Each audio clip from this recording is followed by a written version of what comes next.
मालवणमध्ये छत्रपती शिवाजी महाराज यांचा पुतळा कोसळल्याने राज्यातील वातावरण तापलं आहे. त्यातच राज्यातील मंत्र्यांनी बेताल विधान सुरू केल्याने रोषात अधिकच भर पडत आहे. राज्याचे मंत्री दीपक केसरकर यांनी काल 27 ऑगस्टला या पुतळ्याची पाहणी केली. पुतळा पडला ही छत्रपती शिवाजी महाराजांची इच्छा असेल असं दीपक केसरकर यांनी म्हटलं होतं.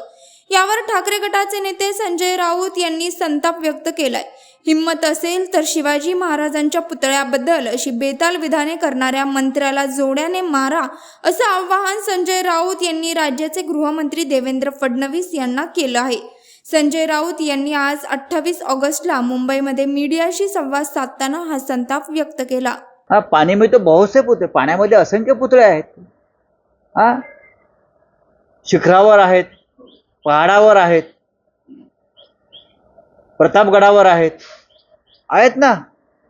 120-400 किलोमीटर वेगाने वारे वाहतात प्रतापगडावर. ते पुतळे जागच्या जागी आहेत. 70-75 वर्षापासून पंडित नेहरूंनी स्थापना केलेले, छत्रपती शाहू महाराजांनी स्थापना केलेले. पण एक 7 महिन्यामध्ये एक पुतळा सिंधुदुर्ग किल्ल्यावर पडतो. तुम्ही पाहिलं असेल की वाऱ्याने पुतळा पडला, पण त्याच वाऱ्यानं त्या किल्ल्यावर आणि किल्ल्याच्या बाजूला नारळी पोफळीची झाडे दिसत आहेत तुम्हाला.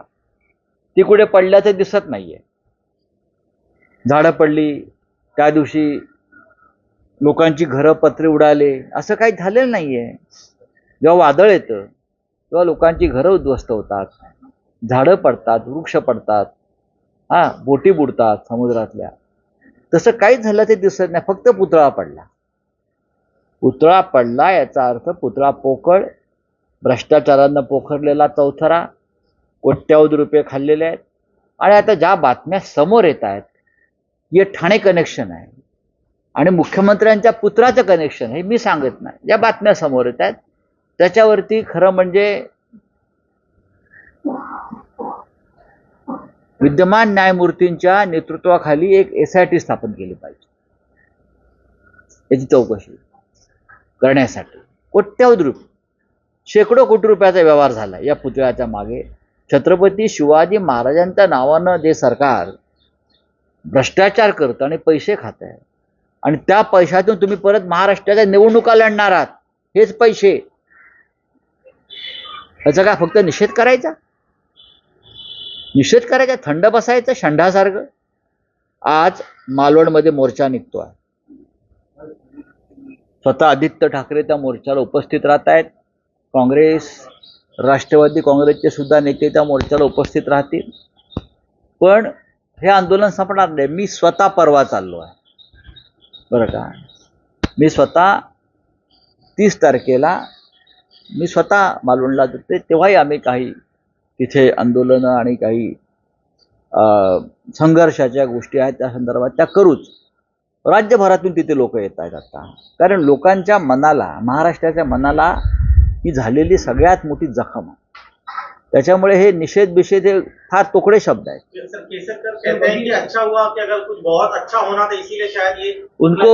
उनको जूते से मारना चाहिए, लोग मारेंगे.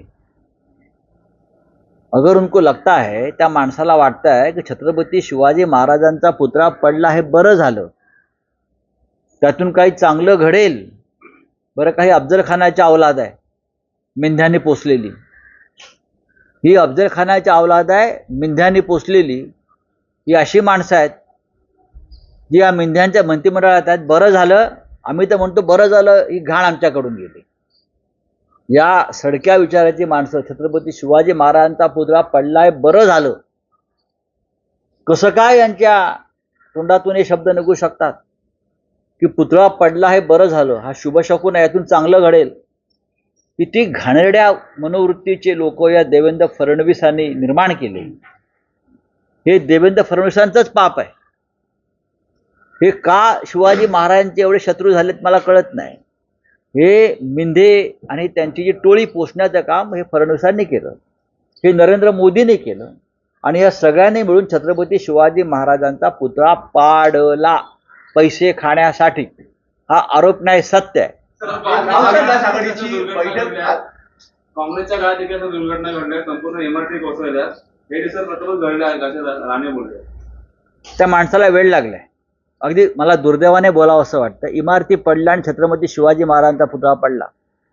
हा, मग मोदींच्या काळामध्ये तो जो पूल कोसळला ऍक्ट ऑफ गॉडवाला, 150 लोक मेले काय मोरबीला, त्याच्यावर बोला म्हणावं, त्याच्यावर बोला. नारायण राणे, आपण खासदार आहात, आपण एक मराठी माणूस आहात, आपण मराठी माणूस आहात, तुम्ही तरी विचार करून बोला. हा, कोणाची बाजू घेताय तुम्ही? कोणाची बाजू घेताय? हे जर इतर कुठल्या राज्यात झालं असतं तर हे आणि यांची मुलं हे रस्त्यावर नागडी नाचली असती थैथाड करत. पण आज त्यांच्या राज्यामध्ये हा भ्रष्टाचार झाला. शिवाजी महाराजांचा पुतळा बनवताना त्यांच्या राजवटीत भ्रष्टाचार झालाय. तुम्ही तिकडले खासदार आहात, तुम्ही रस्त्यावर उतरायला पाहिजे खरं म्हणजे सरकारच्या विरुद्ध, तुम्ही खरे शिवभक्त असाल तर. हा, तुम्ही धिक्कार केला पाहिजे या सरकारचा. आणि ज्याने काम करून घेतलंय आणि ज्याने पैसे खाल्ले, त्याच्यामध्ये पैसे खाल्लेले आहेत.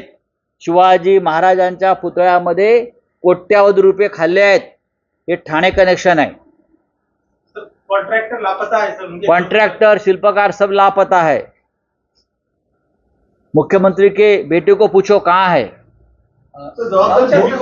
मुख्यमंत्री के बेटे को पूछो आपटे कहाँ है, उनके सब साथी कहाँ है, पूछो उनको. देवी ने बनाया था, हमने नहीं बनाया था. और जो घटना हुई, अरे देवेंद्र फडणवीस छत्रपति शिवाजी महाराज के दुश्मन है. हाँ, नेवी ने क्या बनाया था? क्या बनाया था? पीडब्ल्यूडी ने बनाया है, सरकार ने बनाया है. आपकी सरकार जिम्मेदार है फडणवीस जी. आप ज्यादा हमारा मुंह मत खोलने को मजबूर करिए हमें. यह आपका पाप है.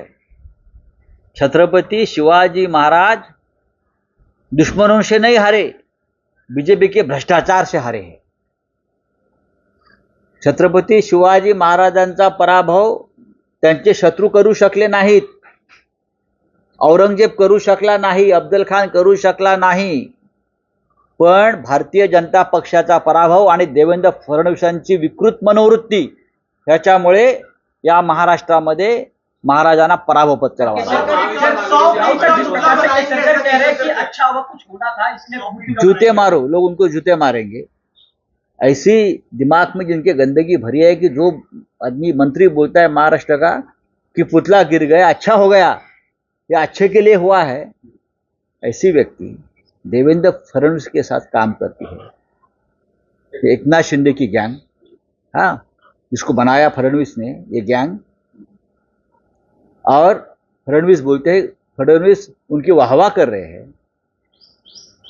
ऐसे लोग मिनिस्ट्री में है, कैबिनेट में है, जो छत्रपति शिवाजी महाराज का इतना स्टैचू गिरने के बाद बोलते अच्छा हुआ. जूते मारने चाहिए उसको देवेंद्र फडणवीस ने. अगर वो सच्चे शिवभक्त है तो एक केसरकर को मंत्रालय के सामने जूते मारो. सर, इसमें एसआईटी की मांग करेंगे जिस प्रकार से मामला सामने आया है कि इसमें घोटाले